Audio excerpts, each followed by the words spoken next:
Hey guys, what's going on? Dr. Frank here, founder of Addiction Mindset Recovery Coaching Programs. And in today's brief video, I want to talk about one thing that happens every single time, or happened to me every single time I tried to quit smoking weed, or every single time I tried to quit using nicotine products. Here at Addiction Mindset Recovery Coaching, we help people quit nicotine, THC, energy drinks, and adult media content. So be sure to subscribe to the channel if you like today's video.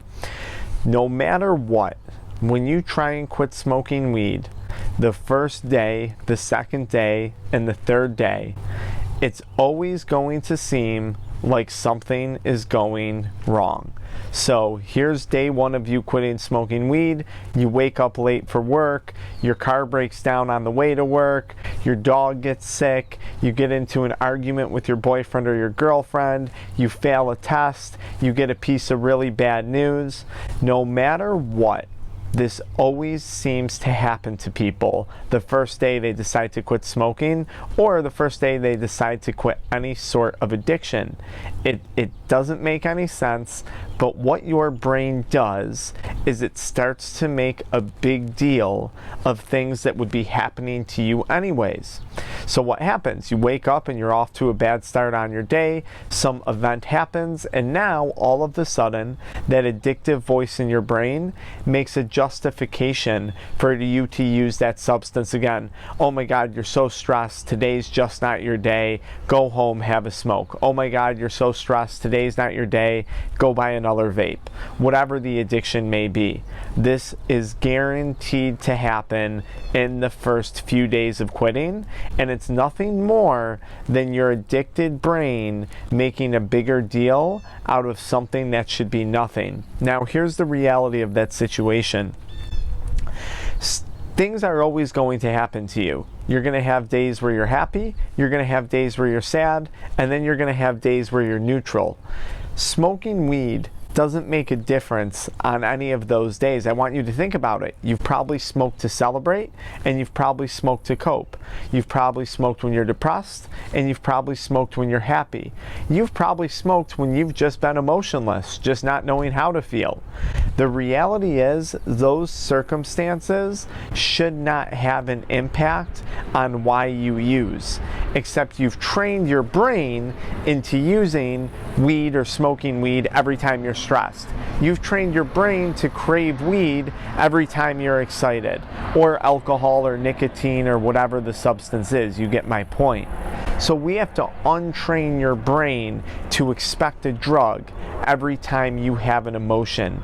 So I want you to be on guard for this, and I want you to start to think of, and maybe take time during this video and write down a few ways in which you're going to cope with unforeseen circumstances when they pop up. Remember, you're going to have good days, you're going to have bad days. That is life. The only difference between your life and someone else's right now is that you have to complicate those emotions because you're dependent on a substance to fully experience those emotions. So it's much easier when you don't have to worry about that, when you can just experience the emotions and either enjoy them or figure out how to manage them and deal with them if they're negative emotions. Life is much, much easier without a substance use disorder. Now, the next thing I want you to keep in mind is this, and this is kind of a tidbit of advice.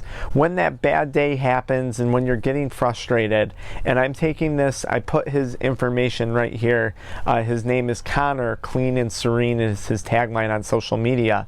When you get that craving to use, I want you to think of your last high, not your first high.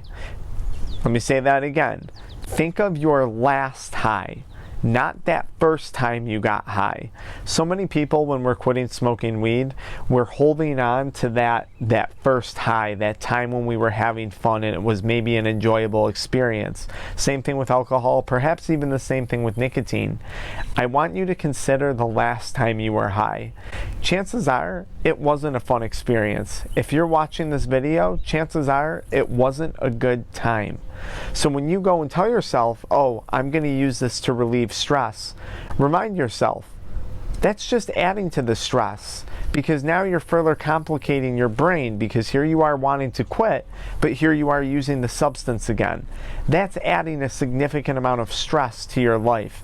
That's making your life complicated. That last high wasn't fun. It wasn't a good time, and you have to let go of that first high. That's a great piece of advice. Now, my last tip that I want to give you is take complete accountability for your actions and your responses to the things that happen to you going forward once you decide to quit. Listen to this. If you go through your day-to-day stuff and you say, oh my God, my car broke down. Oh my God, my family member got sick. Oh my God, I fought with my girlfriend. I fought with my wife. I just need to take a hit. I just need to smoke. Nothing's going as planned.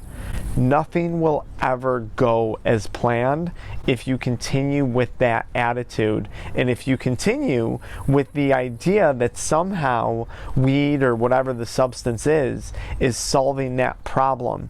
It's just going to keep you stuck in the same place.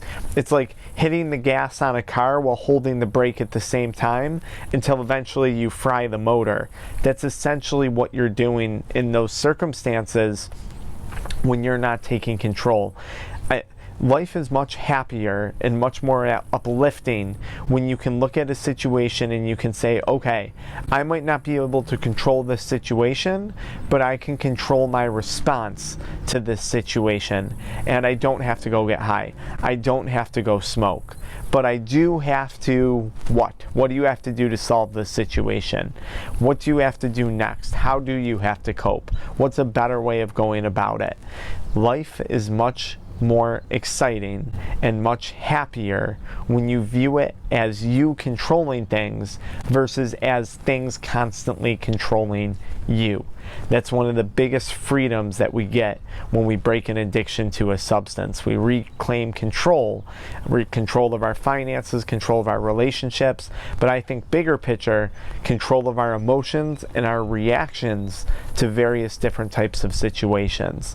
So I want you guys to be on guard for that. Just know the first few days when you quit, your brain's going to make a big deal of things, and it's going to seem like everything is going wrong. But I promise you, everything is going right. You're exactly where you need to be. You're experiencing exactly what you need to experience. And this is nothing more than that addiction testing you. Just make sure you get some plans in place for when these things do come up so you don't reach for that substance. All right, guys, follow me into the next video where I talk a little bit about a planner that I use to help keep me sober. I'll see you guys there.